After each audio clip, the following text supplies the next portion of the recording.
千丝镜，凭什么只有你配选？姐姐，你来了。姐姐，这副凤尾真好看。顾大哥说推了跨国会议也要来接你试衣。非遗技艺讲究心境，庭深工作忙，让他别跑了。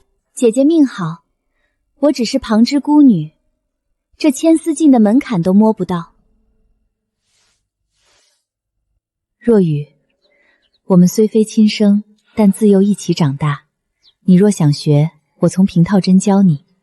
双面隐形针急不得。我哪里配让姐姐浪费时间？姐姐趁热喝汤，我去后院看染料。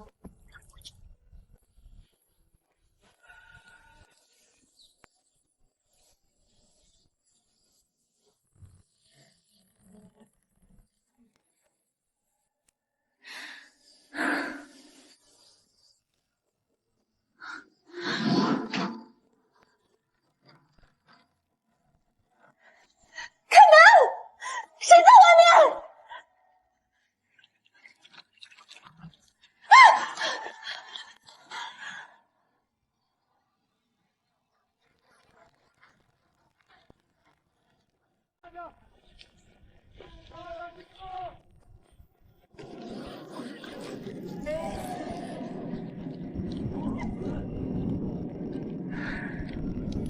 庭深，都怪我。要是我早点发现线路老化，姐姐也不会出事。我对不起姐姐，对不起沈家，我真的好想跟姐姐一起走。若雨，不怪你，这是意外，谁也不想发生这样的事。若云在天有灵，也不希望你这样自责。若雨妹妹跟延生为什么会抱在一起？你还有我，以后我会照顾你。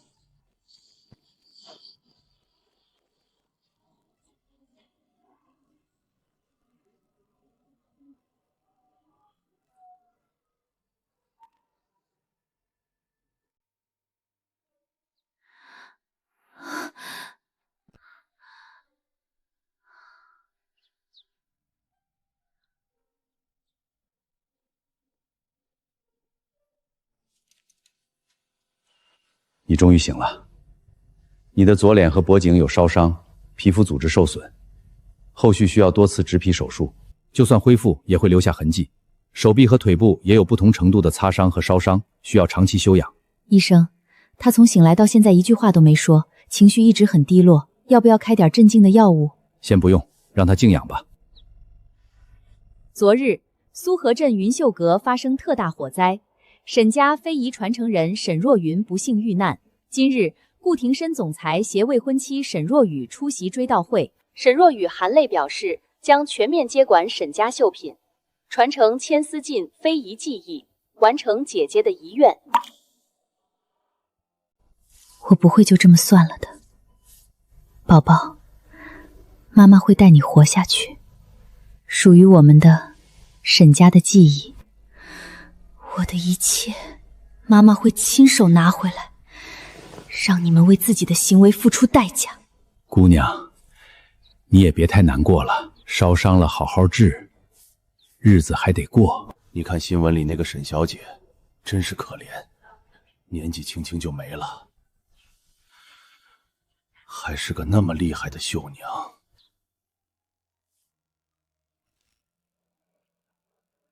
一针一线，皆是心安。青衣，你这手艺真是没得挑，比街头那家裁缝铺好10倍。上次我那件破了个大洞的棉袄，你补的一点痕迹都看不出来。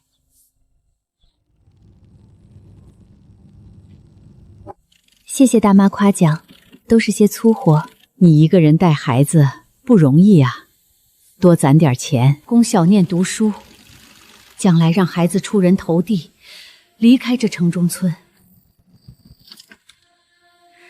我知道的，小念很懂事，从不乱花钱，学习也很努力。妈妈，红色线用完啦。我们的线棚都空了。没有线缝衣服啦。乖，去后屋拿新的红色线轴，小心别碰倒剪刀。好。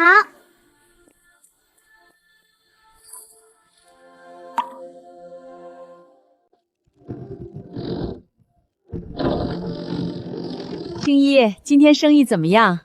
我这件衬衫扣子掉了，你帮我缝一下呗。李婶儿，进来坐，我马上给您缝，不收费。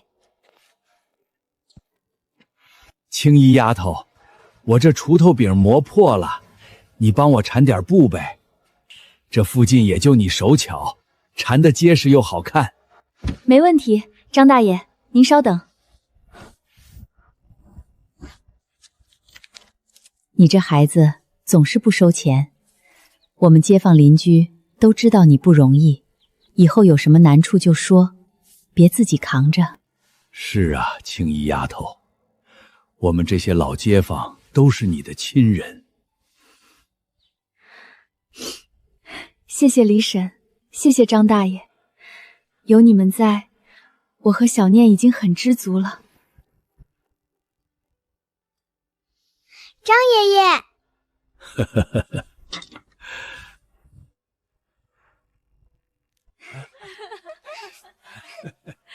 这6年，就是这些善良的街坊邻居，陪着我和小念走过了最艰难的日子。顾总，这地方太乱了，又脏又破，到处都是灰尘和线头，怎么能修清代旗袍这种文物啊？我们还是回市区找专业的文物修复师吧，别在这里浪费时间了。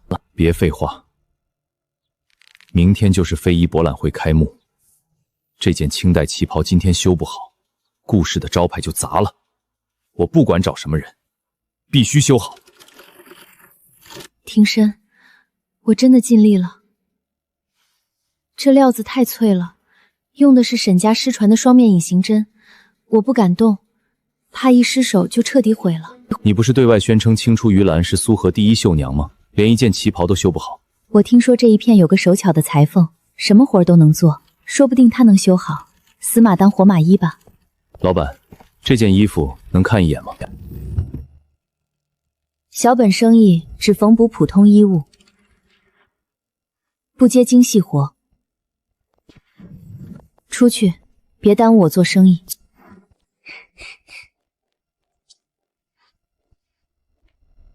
妈妈，这件衣服好漂亮啊，但是线的走向不对呀，这里的结打错了，一扯就断。哪儿来的孩子，敢碰顾氏的文物，弄坏了你赔得起吗？小念，把你的手拿开！你发什么疯？跟一个孩子计较什么？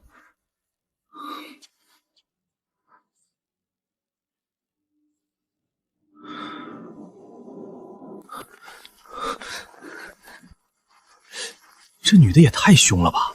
跟一个小孩子发什么脾气？看穿着就是有钱人，欺负人家孤儿寡母，真没素质。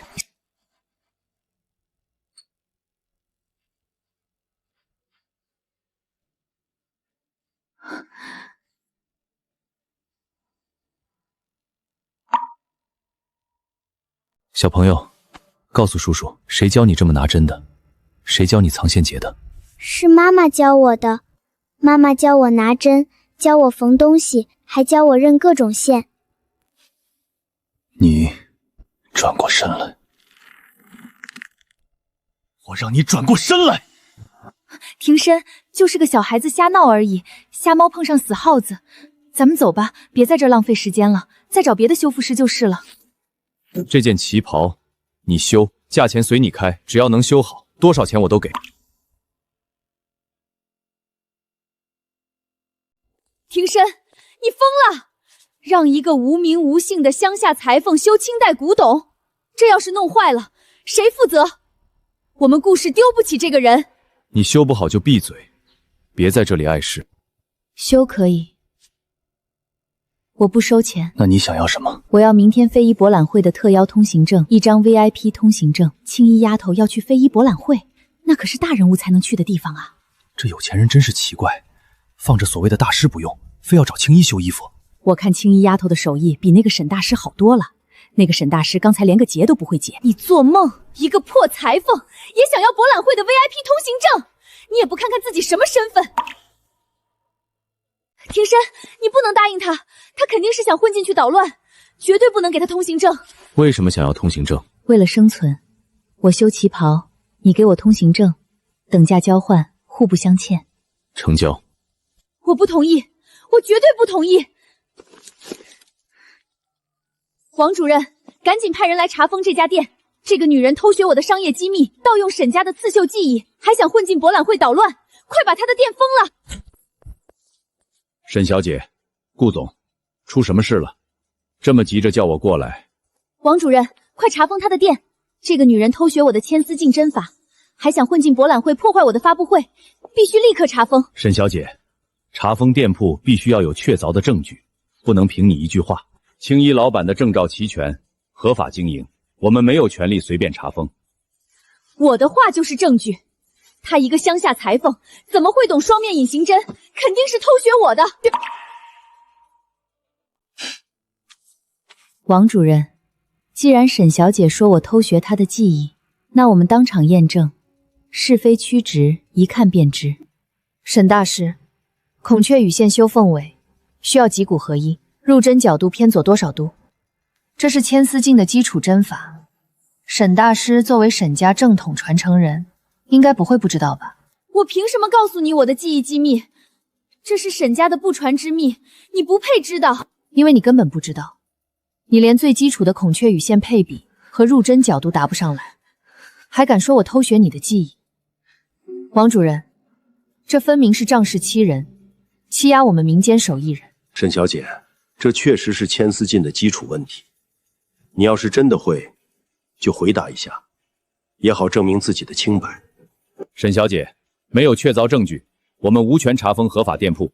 你这样无理取闹，有损大师形象，也影响博览会的声誉。这位青衣老板看着盾用还真多。是啊，沈大师怎么连基础问题都答不上来？不会真的是冒牌货吧？够了，明早8点来取，修坏了，我让你在苏河镇待不下去；修好了，博览会的大门为你敞开。放心，明天早上旗袍会完好无损的交给你。你给我等着，我不会让你好过的。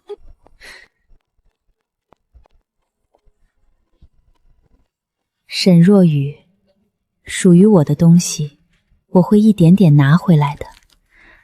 我等这一天，等了6年了。我让你修，我把线毁了，我看你拿什么修？我让你永远都修不好！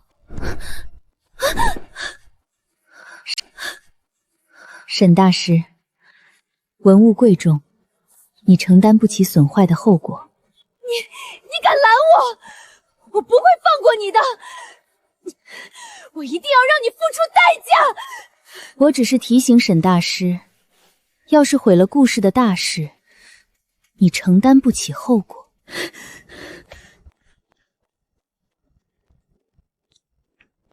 青衣，你没事吧？那个女人太凶了，跟个女人疯婆子一样，你可别得罪她。咱们小老百姓惹不起有钱人。大妈，我没事，我只是修我的衣服，她奈何不了我。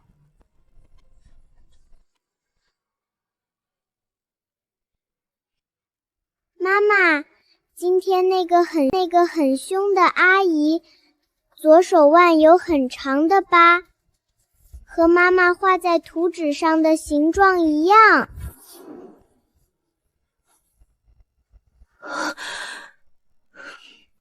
小念，你说什么？你再跟妈妈说一遍。就是那个凶阿姨，手腕上有一道弯弯的疤，和妈妈每次做噩梦醒来之后画在图纸上的形状一模一样。沈若雨，你以为6年过去了，就没人记得你手上的疤了吗？你犯下的罪孽，总有一天会被公之于众。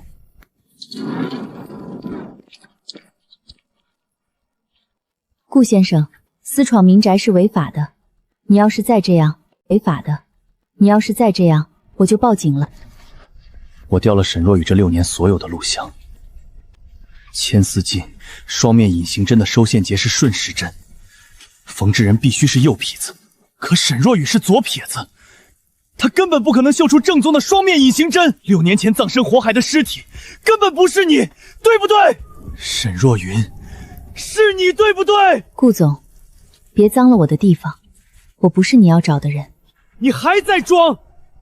你的收线节，你的运针力度，你的指尖力度，除了沈若风，整个苏镇不可能有第2个人会。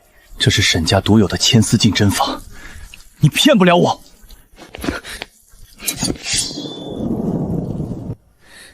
别碰我，别碰我！再往前一步，我现在就撕了这件旗袍，谁也别想拿到。好，我不碰你，你摘口罩。只要你是沈若云，我替你讨回公道。6年前的账，我跟沈若雨算到底。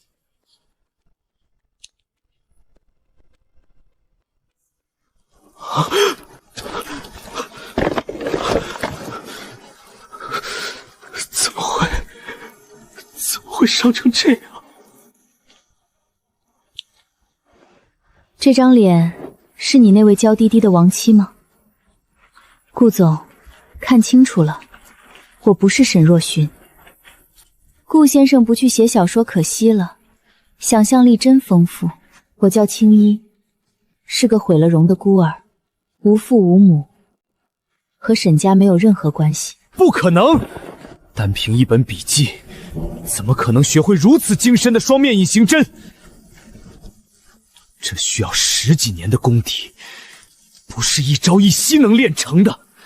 因为我天生吃这碗饭，6年来，我每天除了缝补就是练习针法，从未间断。至于沈若雨绣不好，她一个左撇子，根本不懂刺绣的基本张力，就算给她100年，也绣不出正宗的千丝镜。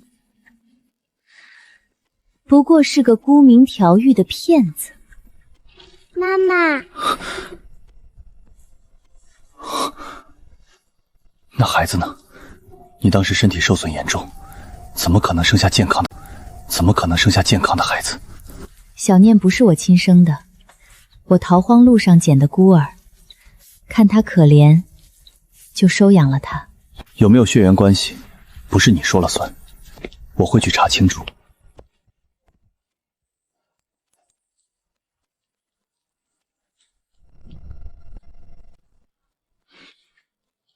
你的手艺配得上通行证。明天上午10点，非遗博览会。如果你真只是个普通裁缝，就用实力把沈若雨从神坛上拉下来。我会去查卫生院6年前的入院记录。青衣老板，希望你的故事经得起推敲，别让我发现你在骗我。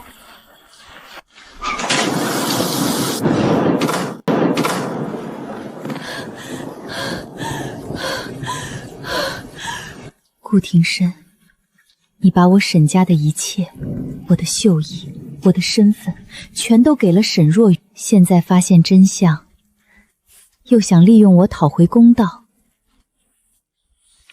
你欠我的，永远都还不清。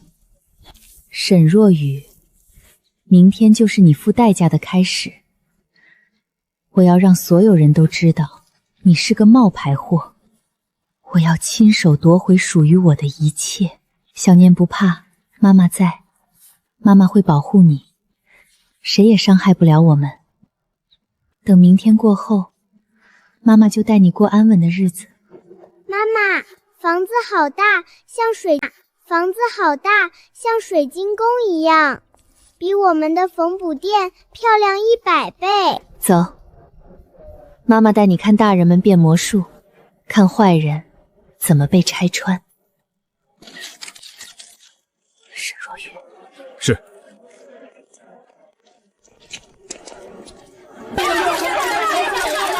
穿得这么寒酸，也敢来非遗博览会？带个小孩来，是想博同情吗？赶紧出去，别耽误我们采访沈大师。女士，这是 VIP 通道，只有受邀嘉宾才能进入，闲杂人等请退后，否则我们就强行驱离了。一个见不得光的骗子，也妄想登堂入室，在我的地盘上，我要你滚，你就得滚，别在这里丢人现眼，别在这里丢人现眼。各位记者朋友，这位女士可能是附近的困难群众，我们故事一直热心公益。博览会结束后，我会拿钱资助她，但现在为了博览会的严肃性，请保安把他们请出去，不要影响现场秩序。沈若雨，你别太过分！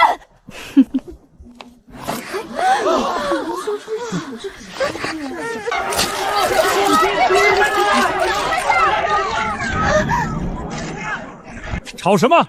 成何体统？在非遗博览会的现场大呼小叫，像什么样子？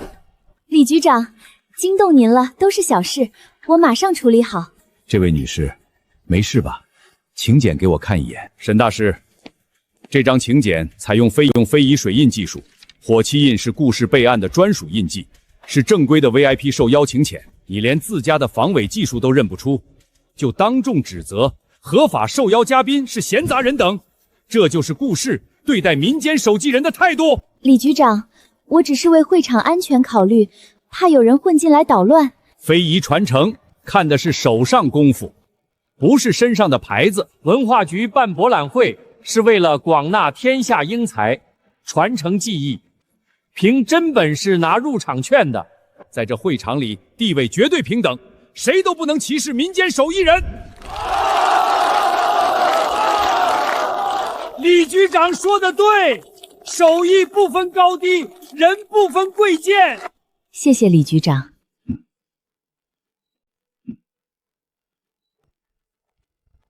各位领导、各位专家、媒体朋友们，这件乾隆御用侧丝龙袍，左肩海水江崖纹大面积断尾绘，破损严重。我带领团队采用失传100年的评测与构测交替法，历经3年时间，呕心沥血，终于完美复原，让这件国宝重焕生机。针脚绵密，色彩自然，还原度极高。沈大师不愧是沈家正宗传人，技艺超群。有大问题，受力完全错误，根本不是正宗的牵丝进针法。最多3个月，这里就会彻底崩裂。那位女士，你有问题。各位专家、李局长、媒体朋友们，沈大师的色彩还原确实做得不错，肉眼看毫无破绽，但这件龙袍的修复不仅没有成功，反而是毁坏文物的灾难。最多3个月，左肩修复处就会出现不可纳逆的崩裂，彻底毁掉这件宝物。你一个连真法门派都没有的乡巴佬，有什么资格大放厥词？庭审，赶紧赶他出去，别让他在这里胡说八道。让他说，我倒要听听，他有什么高见。刘老，各位专家，侧丝的核心原理是通经断尾，清代宫廷匠人全是右手主针，原衣经线受力点在右侧，倾斜15度角。沈大师的团队修复时采用左匹子逆向穿插法，受力点完全相反，和原织物的张力背道而驰。不仅如此，您看修复处的边缘，左撇子的运针习惯导致收线打结时丝线呈逆时针螺旋，这种逆时针的拉扯正好和周围几百年的老布料右向纹理对抗，只要温度、气流发生急剧变化，丝线就会像崩断的琴弦，彻底崩裂，毁掉整件文物。这位女士说的全对，左向张力必须存在，对于脆化的古董丝制品来说，这是致命的隐患。惭愧啊，我们竟然都没看出来。不，这不可能！我是严格按照图纸修复的，绝对没错！是你在污蔑我！图纸是死的，手是活的。左撇子强行模仿右手的针法图纸，你根本不懂刺绣的灵魂，你只是一个窃取他人成果的冒牌货。闭嘴！你给我闭嘴！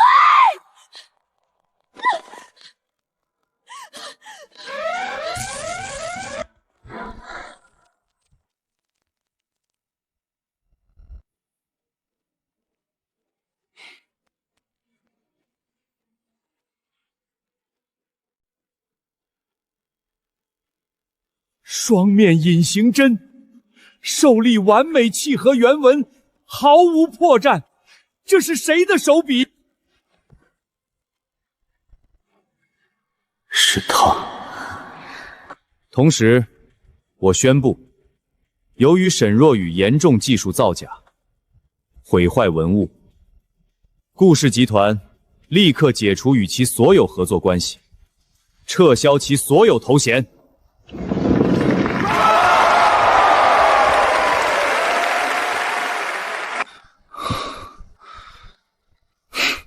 青衣老板，戏演得真好，瞒了我6年，你可真能忍。顾总，我们的交易已经结束了，请你结束了，请你让开，我要带孩子回家。交易结束，今早孩子喝了矿泉水，我让人拿走瓶子，加急做了 DNA 比对，经鉴定，检测符合生物学父子关系。侵权概率 99.99%， 小念是我的女儿。青衣，孤儿，你告诉我，如果沈若云6年前就死了，你怎么生下我女儿的？你到底还要骗我到什么时候？顾庭深，你忘了，我刚生小念的时候，偷偷躲在医院走廊，听见你对沈若雨说：“若云已死，若云已死，沈家一切归你，我这辈子护着你。”你现在跟我谈真相，你配吗？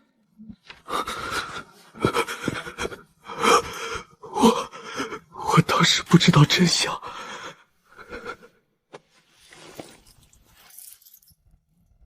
6年前，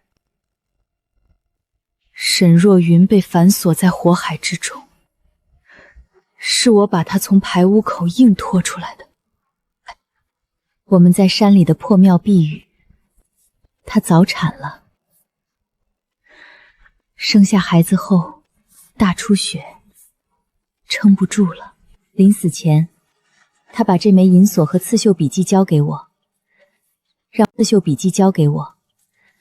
让我带孩子隐姓埋名，好好活下去。因为他说，那扇门不是被火烧坏的，是被人从外面用工具死死焊阻的。那不是意外，是有人故意为之。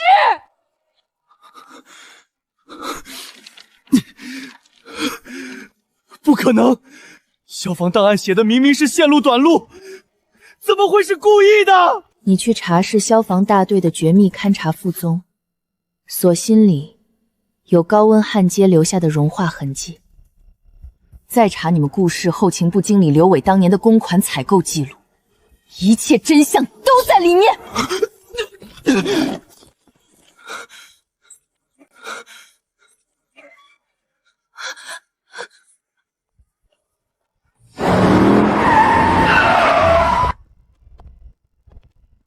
顾总，你电话里提到6年前云秀阁特大火灾的新线索，确定在这里谈？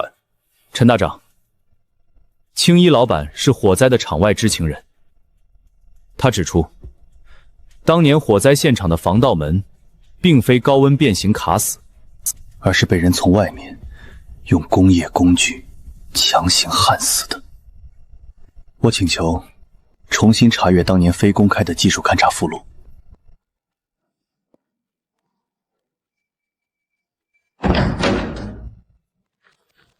6年前那场火，我当时是中队长，印象太深了。当时社会舆论压力大，火场破坏严重。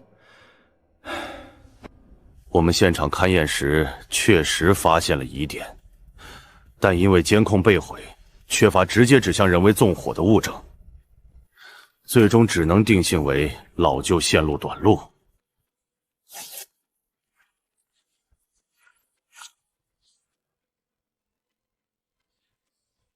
煤机镜头下，锁舌与门框的连接处有非常规则的金属融化物。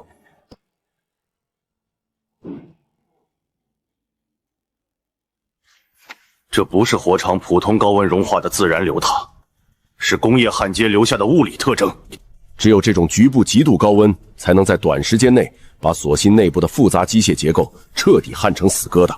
凶手，焊成死疙瘩。凶手，沈若雨这个凶手！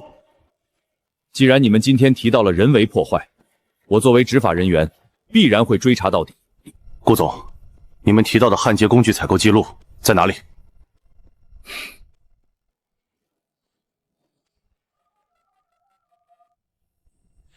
法务部，立刻接管后勤助刘伟的电脑和所有账本。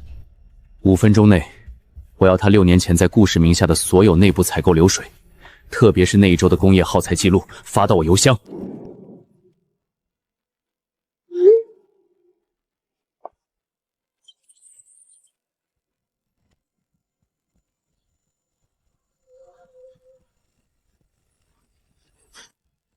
陈大长，感谢您保留了真相。接下来涉及刑事立案和商业犯罪，顾氏律师团会全力配合警方调查，绝不姑息。真相或许会被掩盖一时，但绝不会被大火永远淹没。我们立刻联系市局刑侦支队，对刘伟依法传唤。陈队，当年的勘验日记我还留着，上面详细记录了所星的疑点，可以作为证据。青衣，不，若云，你还要装到什么时候？刘伟是沈若雨的人，采购记录是顾氏的内部机密。如果你真只是捡了笔记的裁缝，你不可能知道这么深层的细节。你看沈若雨的眼神，根本不是陌生人的冷漠，是不共戴天的恨。沈若云，那个死在庙里的故事是你编出来让我愧疚的，对不对？你觉得看着我这6年生活在自责里，很解气是不是？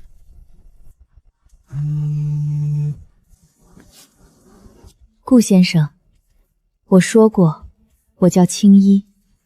你想查的真相，现在已经查到了。沈若雨和刘伟才是你的敌人，而我只想安稳地带孩子，经营缝补店，过普通人的日子。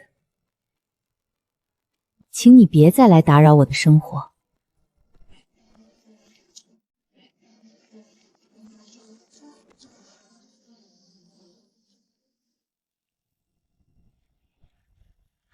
青衣老板，我们是市知识产权保护局和市场监管局的，接实名举报，你店里涉嫌非法持有并盈利。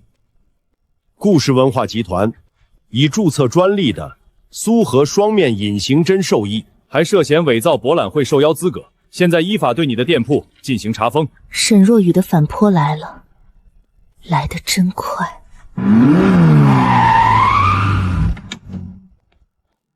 同志，这就是剽窃者，他不仅偷了我们沈家的技术，还用不正当手段误导博览会的专家，毁坏我的名声，毁坏我的名声！我是沈家正统传承人，他严重扰乱市场秩序，必须立刻查封！沈若雨，你敢说那些专利真是你自己研发的？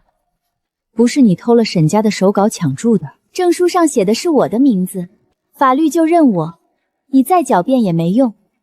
沈若云，就算你没死又怎么样？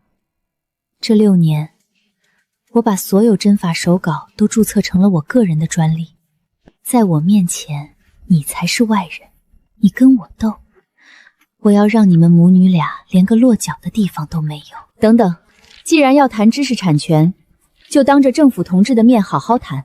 同志，我申请专利归属权异议审查，这是我反复的初步材料。这些废纸有什么用？现在谁不知道你临着能力？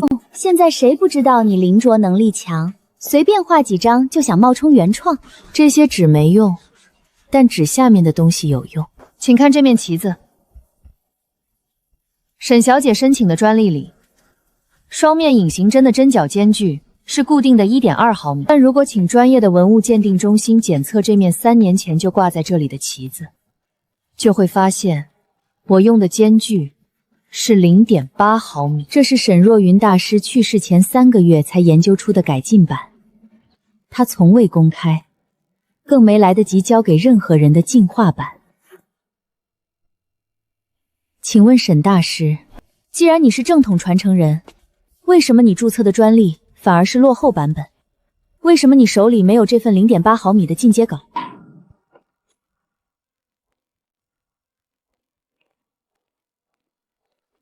政府一直鼓励真正的非遗传承创新，绝不支持投机取巧、恶意抢注。关于顾氏集团申请的查封令，我们已收到青衣女士的异议申请。现在由于涉及严重的专利权属争议，我们不仅不能封这家店，还要依法对沈若雨小姐名下所有相关专利进行效力种田处理，直到真相大白。好，算你狠，但我手里还有顾氏集团30%的非遗板块股份，海瑞资本的赵海老总已经答应和我联手注资。就算专利暂时被冻结，我也能用资本力量，在3天内把这条街买下来，合法拆迁。青衣，你只是个裁缝，你斗不过钱的。资本的世界，你永远不懂。谁说你手里还有股份？沈若雨，因你涉嫌利用虚假技术骗取集团资源，并与竞争对手赵海存在非法内幕利益输送，经顾氏董事会连夜紧急会议决定，立刻剥夺你所有首席执行权，并向法院申请冻结你名下所有股权份额，直至警方调查结束。另外，你那好表哥刘伟，现在已经坐在市局刑侦的审讯室里了。他很配合，10分钟前刚承认，6年前是你指使他，用工具锁死云秀阁的门，制造火灾，谋害沈若云。不可能，刘伟不会出卖我的，他不敢，他收了我的钱，他不敢背叛我。他是不敢，但他更怕承担法律责任。警方把采购记录甩在他脸上时，他为了争取宽大处理，把你给他打款的海外账户记录全交代了。你猜在他眼里，你这所谓的大师值多少钱？一文不值。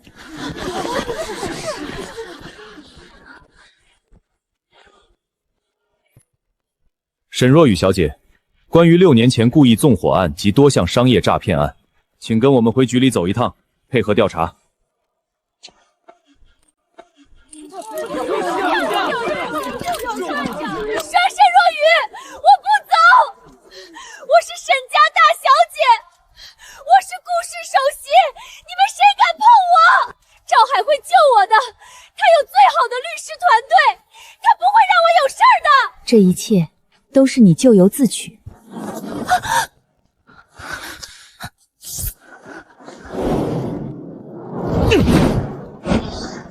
你从来不是沈家大小姐，你只是一个满手罪孽的窃贼，一个害人凶手。带走！我要让顾氏最顶尖的律师团做原告，让你为自己的行为付出应有的代价。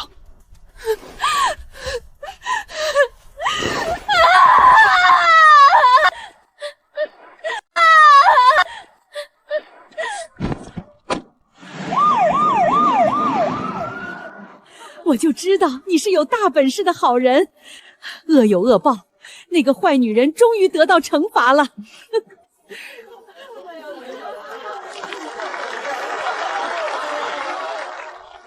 沈若雨进去了，刘伟也翻不了案，真相终于大白了。现在你能告诉我真相了吗？若云，算我求你，别再骗我了。顾先生，你想知道真相，跟我去一个地方。小念，去把妈妈床底下的旧木匣子抱出来，小心点儿，别摔了。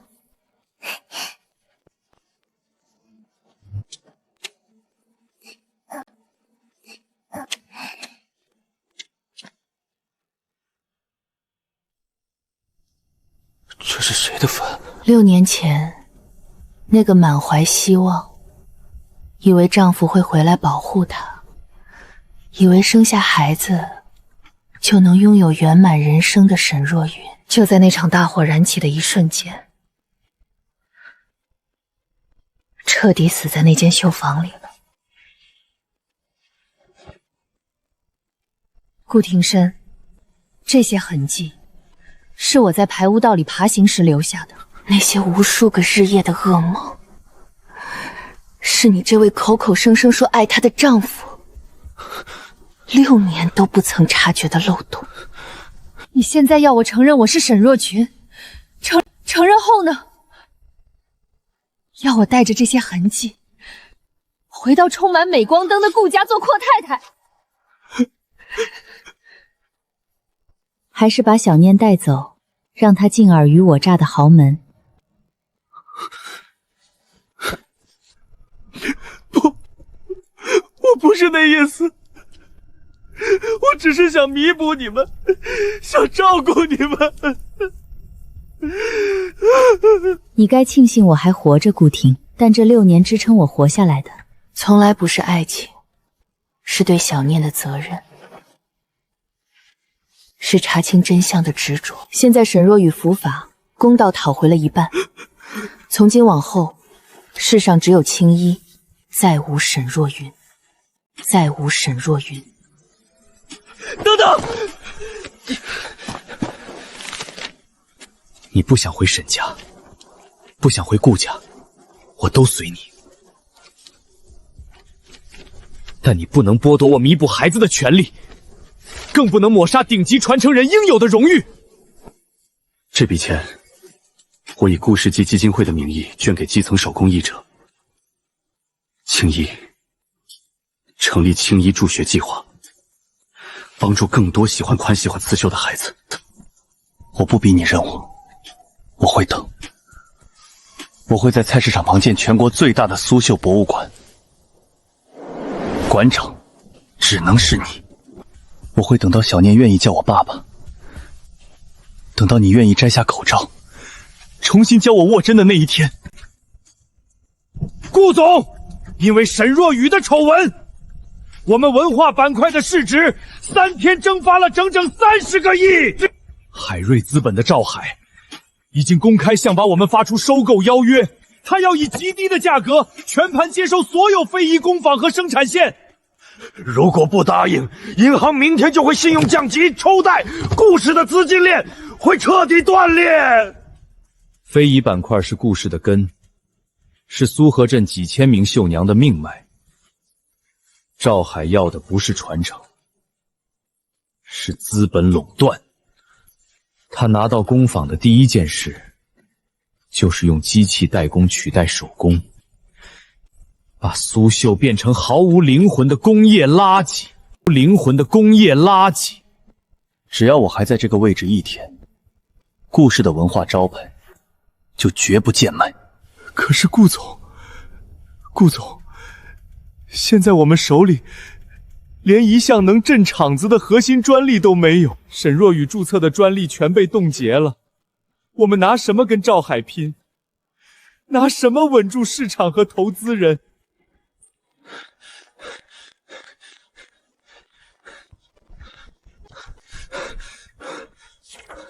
顾总，海瑞资本的要赵海送来的，明晚他在洲际酒店办新国风 AI 制造刺绣全球发布会。他放话了，不仅邀请了全球顶级买家和媒体，还说……他说什么？他说，如果故事明晚拿不出超越他 AI 刺绣的作品，他就要在发布会上当众宣布对故事非遗板块进行强制破产清算程序。告诉他，我会准时出场。我倒要看看他的 AI 机器能不能打败真正的手工苏绣。顾总，集团账户的流动资金已经不足支撑1周了，我们……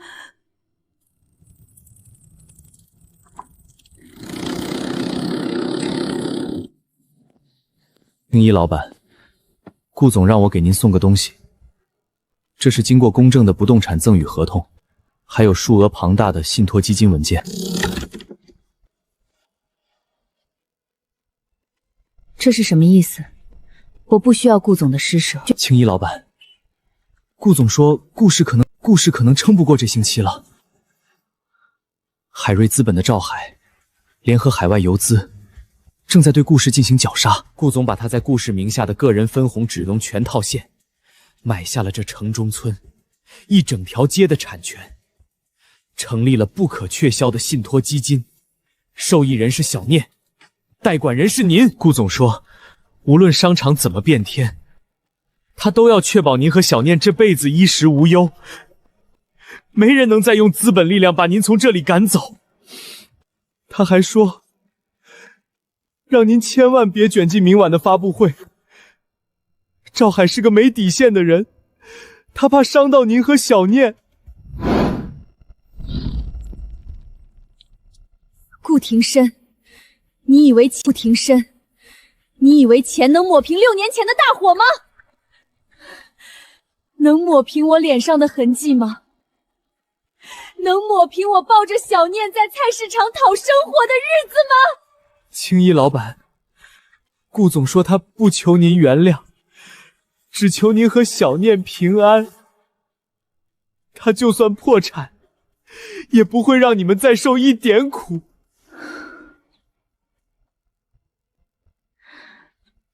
顾庭深，面临破产绝境，你想到的不是自救，而是用最后力气为我和孩子筑起安全防火墙。林特助，把东西带回去。告诉顾庭深，苏和刺绣不是他一个人的招牌，是历代手艺人的脊梁。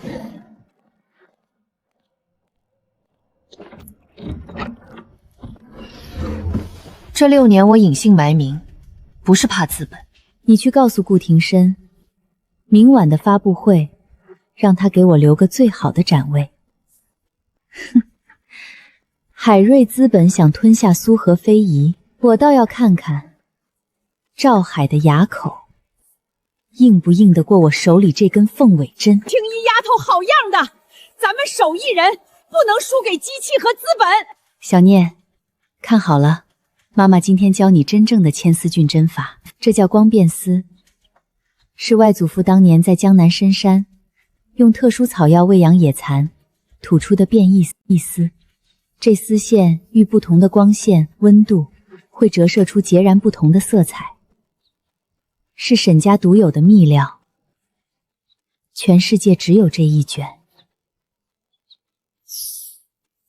赵海想用 AI 和机器取代手工，以为精准度达到完美就能造出艺术品，但机器永远不懂，刺绣真正的灵魂在于不完美，在于手艺人随着呼吸、心跳，甚至悲欢离合，注入其中的那一丝人气。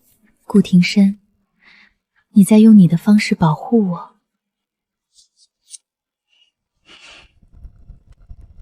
各位，传统手工刺绣效率低下，残次品率低下，残次品率高，已经彻底落后于时代。海瑞资本斥资10亿，破解了苏和双面隐形针的全部数据。现在只要10分钟 ，AI 机器就能精准复刻过去手艺人需要3个月才能完成的绣品。今天就是苏和非遗走向工业化的里程碑。至于某些抱守老规矩不放的守旧企业，顾氏集团必将被历史淘汰。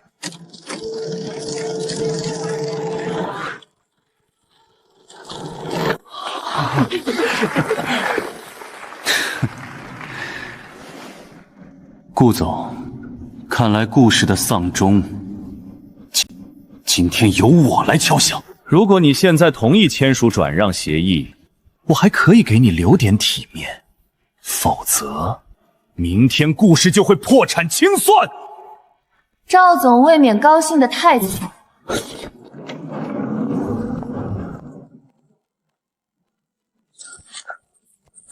你来了，我还以为你不会来。顾氏的招牌你砸不掉，苏荷的非遗你守不住，我来替你扛。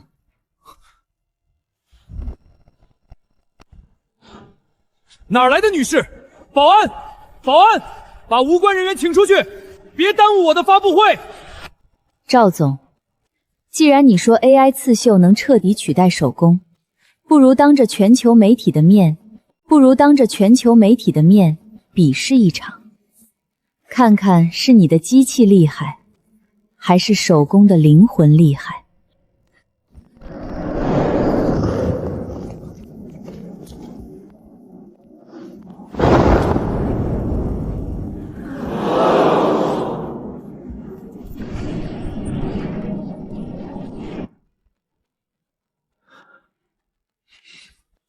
这种毫无精准度可言的东西，也配叫刺绣？你看这针脚，疏密完全不均匀，这就是手工的劣根性，根本比不上我的 AI 机器。是吗？关灯。你搞什么鬼？赶紧开灯！请大家看大屏幕的红外夜视投影。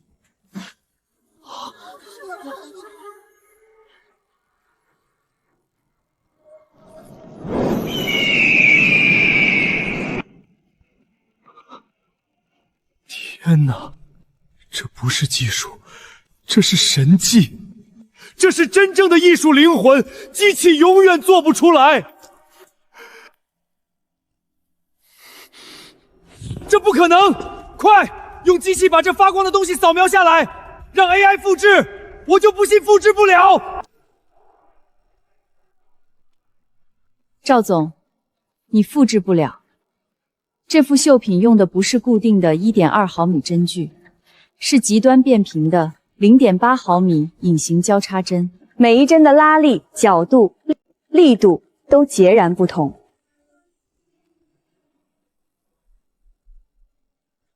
完全贴合人体脉搏的律动。你的 AI 算法基于绝对理性的几何逻辑，追求毫厘不差的精准。可手工苏绣的灵魂，是手艺人的心跳、呼吸、爱恨、执念，是机器永远无法模拟的人气。你强行模仿1寸，钢针就会因无法适配生物级应力，瞬间弹出。启动！立刻启动！立刻扫描，输入算法！我就不信一台机器比不过一个手艺人！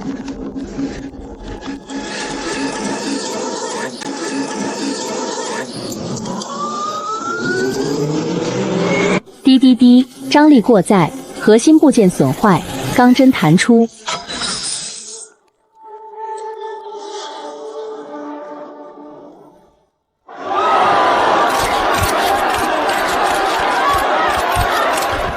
赵总 ，AI 机器无法复制手工绣品，你所谓的工业化取代是否是骗局？海瑞资本是否涉及曾涉嫌虚假宣传收割资本？你和沈若雨的内幕交易是否属实？你和沈若雨的内幕交易是否属实？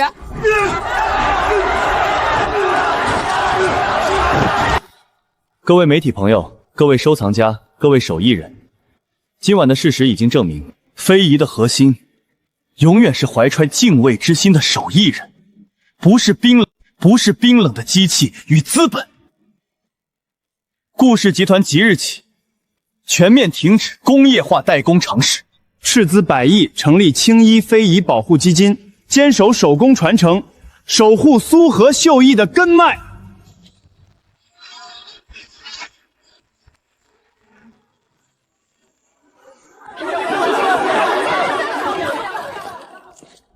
赵海，你涉嫌与沈若雨勾结，进行内幕交易，恶意操纵股市，跨国商业洗钱，证据确凿，现在依法对你实施逮捕。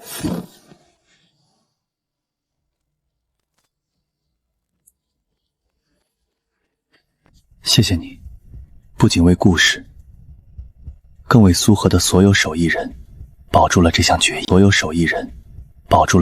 议。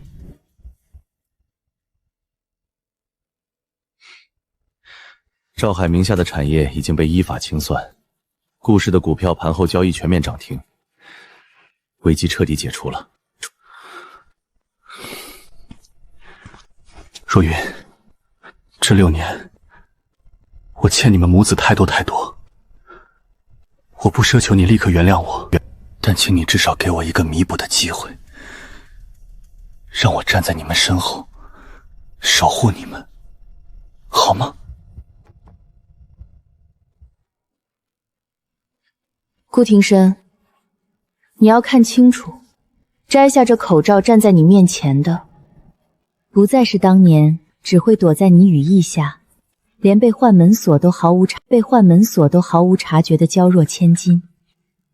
我是一个经历烈火焚身，在菜市场摸爬滚打6年，脸上留有痕迹，手段果决的女人。这样的青衣，你顾庭深还敢要吗？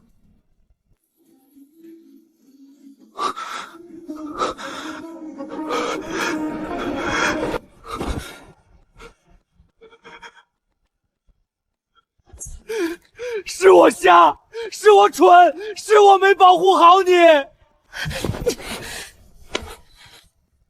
顾庭深，别再做傻事了。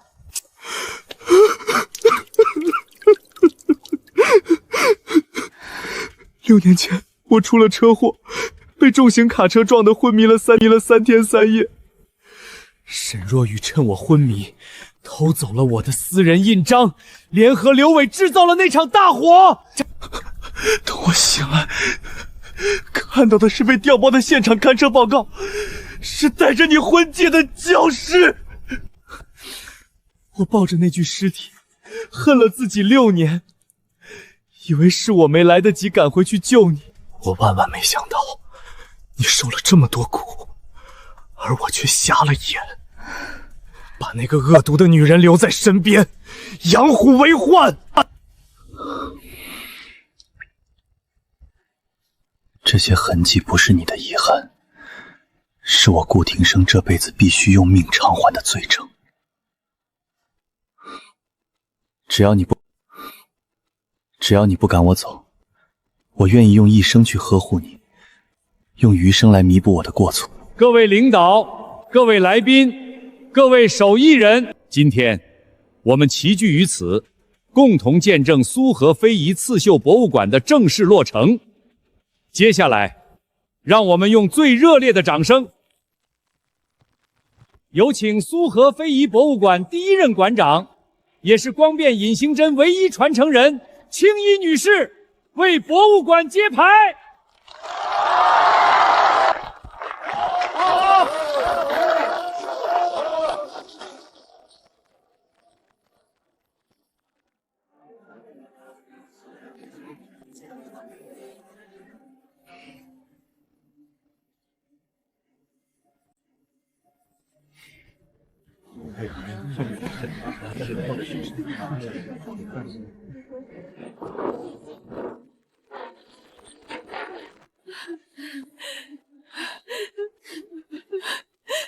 若云，不，青衣馆长，你终于守住了沈家的记忆，守住了我们苏河的绣艺。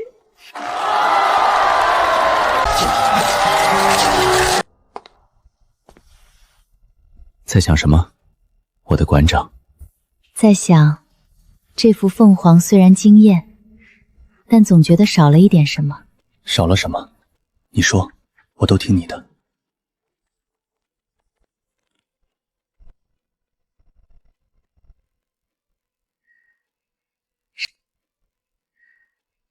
少了另一只与他齐飞的晃。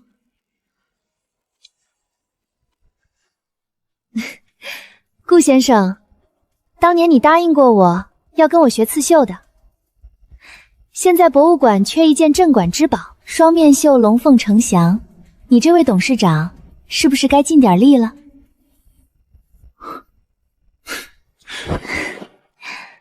遵命，我的青衣馆长。余生漫长，我这双手就交给你慢慢调教了。